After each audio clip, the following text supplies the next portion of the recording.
behaviors that are impulsive, reckless, criminal, and have a high disregard for the feelings or outcomes or how it affects other people. I know what YouTube is like. I have to set this out clearly so none of you misunderstand me. I think Cinema Therapy is a wonderful channel. I'm almost certain Jonathan Decker is a better therapist than me. Of course he is. He has far more experience. This is not some attack on their channel. This is not some YouTube drama. On the occasions I have found time to dip into their videos, I have always loved them. However, they recently made a video about Jack Sparrow. Captain Jack Sparrow. Titled The Psychology of an Anti-Hero, and I disagree with what they say. Largely they're arguing that Captain Jack is an anti-hero with an antisocial personality disorder, and yeah, let's just talk about that for a bit. You ready?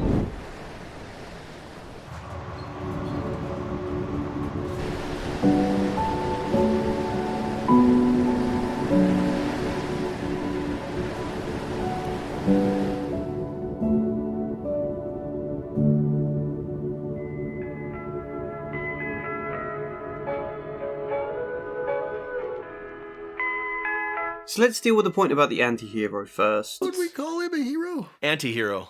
He's not a full-on villain. That's true. It's definitely not villain therapy. But he's not especially a good guy. They argue that Captain Jack isn't a hero because he has no interest in helping others, no real moral compass. I mean, he lists off in rapid succession what he's all about. Yeah. And none of that is helping other people. Right. It is literally all about what he wants to get out of life. And in a way, I, of course, absolutely agree with this statement. Jack goes through all of these films, lying, double-crossing, tricking everyone, friends or foes, in whatever way he can to suit his ends. I don't think we really need to give examples for this, there's so many. My favourite one is, though, when he tricks Will into getting kind of press-ganged aboard the Flying Dutchman. If you do happen to get captured, just say Jack Sparrow sent you to settle his debt. Might save your life. But in another way, Jack Sparrow definitely does care. I don't care how this is going to affect other people. I don't care what the law or the rules are. I'm going to do what I want to do. Jack's first real moment in the first film, beyond the obviously stunning introduction, which both me and Alan agree in our respective videos is one of the best character introductions ever. Beyond that, his first real moment is saving Elizabeth from drowning when there's nothing he can particularly gain from that situation, and taking that risk basically leads to his imprisonment. He tells Will the truth about his father, I think with a level of empathy. You can definitely debate that point because it's hidden beneath this layer of indifference, but he's not outright taunting Will about his dad being a pirate. Good man. Good pirate. I swear you look just like him. You can accept that your father was a pirate and a good man, or you can't. When they reach Ilha de Muerta, we don't know exactly what Jack's plan was, but Will knocks him out with an oar because he doesn't trust Jack's motive. When's that?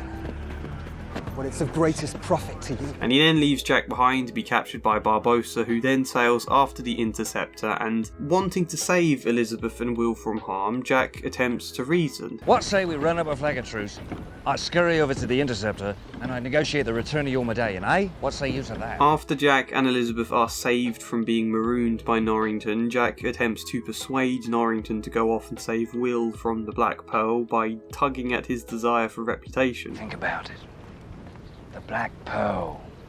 The last real pirate threat in the Caribbean, mate. I hope this isn't boring or confusing if you can't remember the plot too well. I will move on in a second, but even near the end of this film, Jack goes and interrupts Barbossa right before he sacrifices Will to warn him that the Royal Navy are waiting outside to ambush, that they shouldn't sacrifice Will and lift their curse until after they've dealt with the Navy. He pretends to be on Barbossa's side just long enough for Will to be safe, also actually specifying Elizabeth as well, being locked away safe from danger. Jack Sparrow's doing? All just long enough for him to get the opportune moment to lift the curse, kill Barbossa and save the day at a point where Will won't lose his life in the process. You know, that example is really confusing to explain in that way, but that's kind of the point, you know? Jack wriggles his way through this far more confusing method of getting what he wants, specifically so that he can save Will. I think this is someone who does care. I think almost all of Jack's behaviour in these films is basically morally good. The problem is that but he hides it. Jack convinces the world he isn't a good man, that he is someone deceptive and dishonest and only out to suit his ends. And I fully understand why people as an audience can get lulled into that belief about him. And I think even I did. The first time I watched Black Pearl in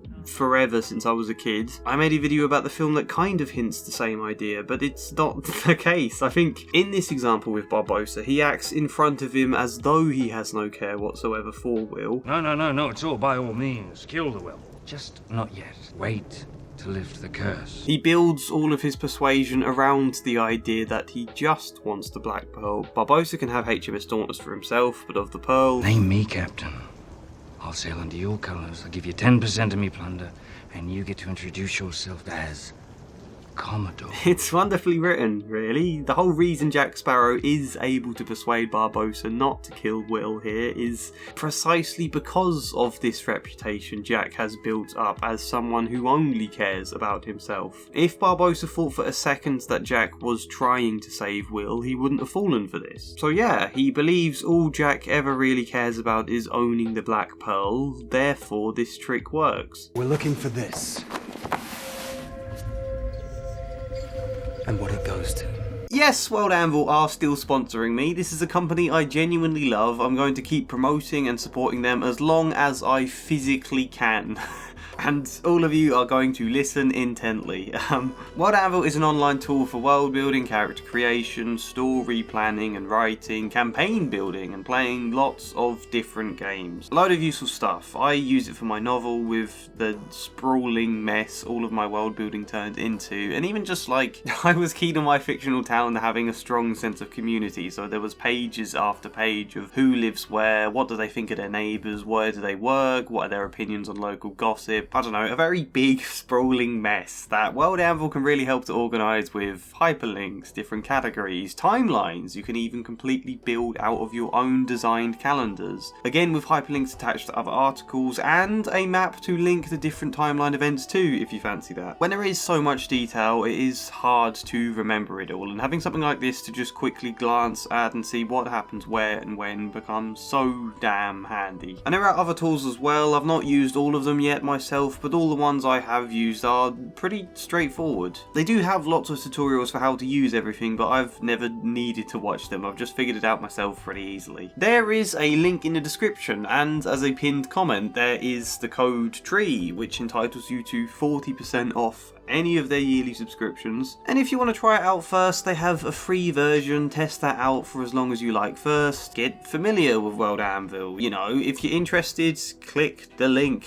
World Anvil. Now, what was I talking about before? And it's doubly cool because last time Jack and Will were here, Will didn't trust all Jack's trickery, so knocked him out and tried to do it for himself. This time round in the film, he understands Jack is a good person simply pretending to be bad. He cottons on to this trick and so plays along.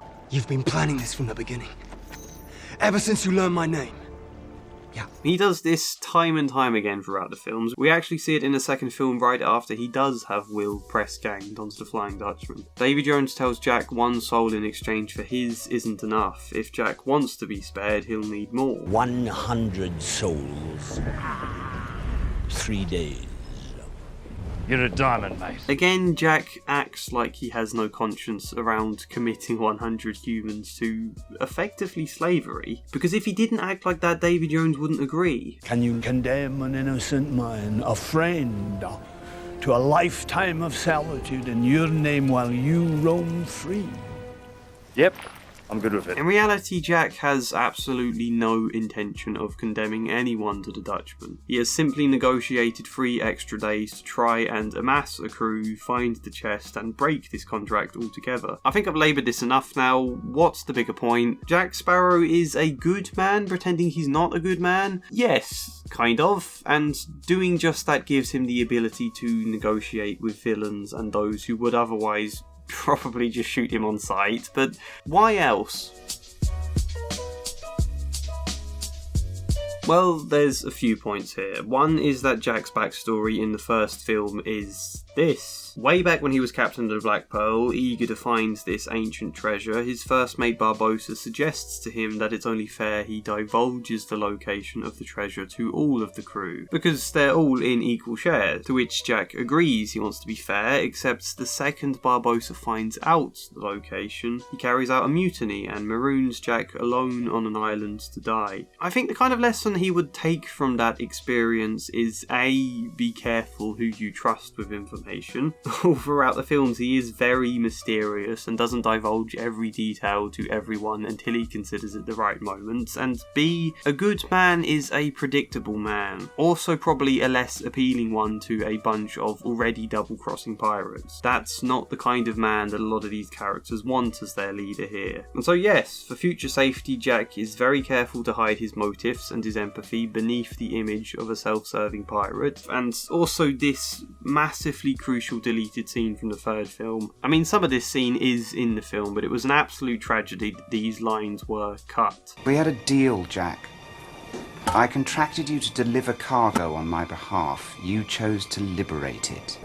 People aren't cargo, mate. The point being, Jack Sparrow was originally either an honest merchant or member of the trading company until Lord Beckett set him to ferry slaves. Jack chose to free them and struck out instead as a pirate, someone free to make his own decisions based on his own morality rather than to be bound down to the contracts and laws of supposedly respectable business, which we know is one of the main themes, particularly in the second and third film. Just good business. That revelation, though, is so important to his character. Not just because it's the best evidence for him being a good man, but because it highlights exactly what it is about piracy that he values so much. A pirate is a free man. Freedom is a point Jack mentions a lot in the films. The freedom to go where he wants to go, to do what he wants to do. A point that, yeah, is kind of self-serving, but I think there's something more idealistic Jack Sparrow is seeing in that. There have been hints throughout the trilogy. I don't know about the last two films. I've never actually seen them yet. I will someday.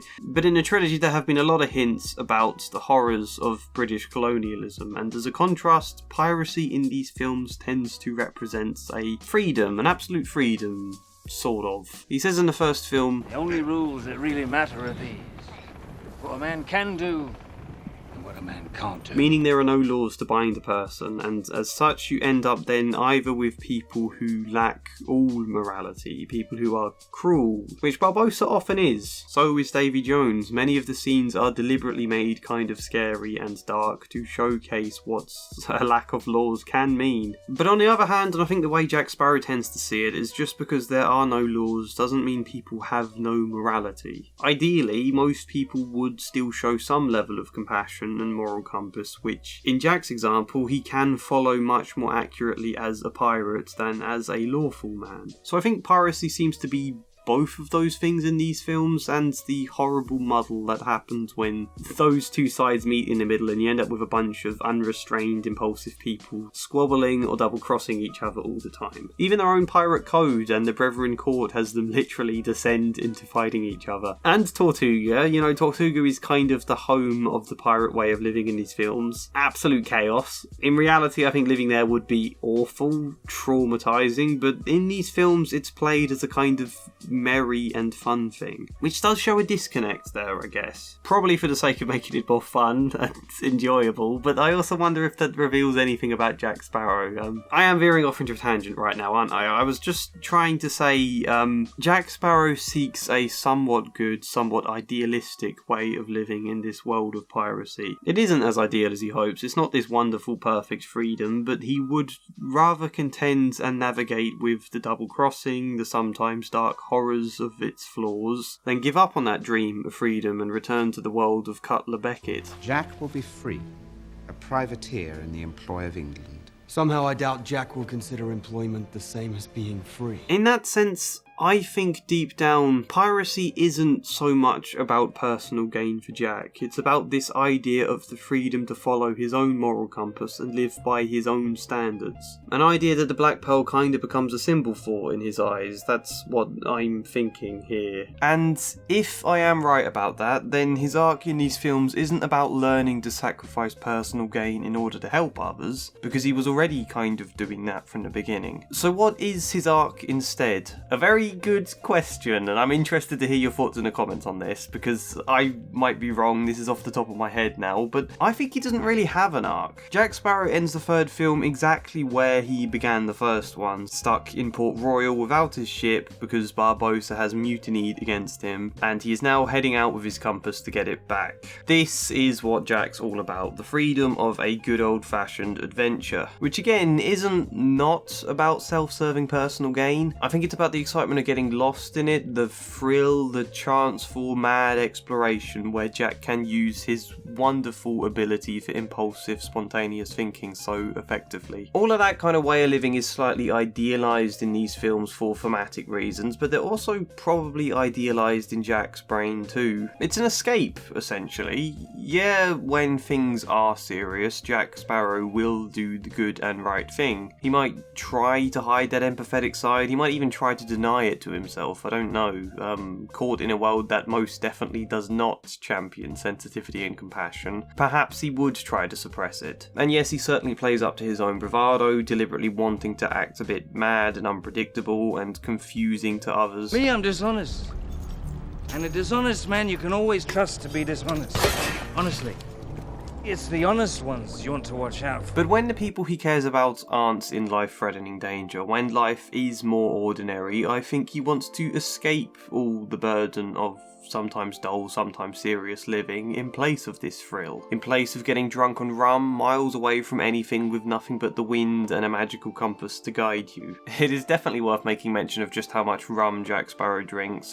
That's what I'm thinking at the moment anyway. As I often say, in a way to gauge viewer interest for possible future videos, perhaps I could do a big, massive character analysis on him, which would mean I'd have to watch all the films back and think a bit more. Are Jonathan and Alan of Cinema Therapy wrong? In my opinion, sort of. Jonathan diagnoses Jack Sparrow with antisocial personality disorder, which, regardless of everything I've said so far, there are still good grounds for that diagnosis. I'm not going to argue he's wrong there, even if I am going to shyly raise the possibility that he could be wrong. And as I say, I don't see him as an anti-hero at all. I think Captain Jack Sparrow is 100% a hero, just one that's in disguise.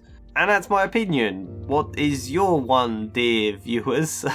Comment all your good stuff. Maybe like the video, maybe subscribe or support me on Patreon, or you can check out my past videos on Pirates of the Caribbean. Get a sense of how my opinions have changed even since then, or, you know, you don't have to do any of that. Do what you want, but otherwise, hopefully see you next time. And as ever, a special thank you goes to Luke Hoare, Treat Trucaber, Michael Gallagher, In Squares, Flying Spider, Arwin, Devin, Soup in Boots, Samara Salsi, Joshua C. Follier and Chad Bramwell. Thank you.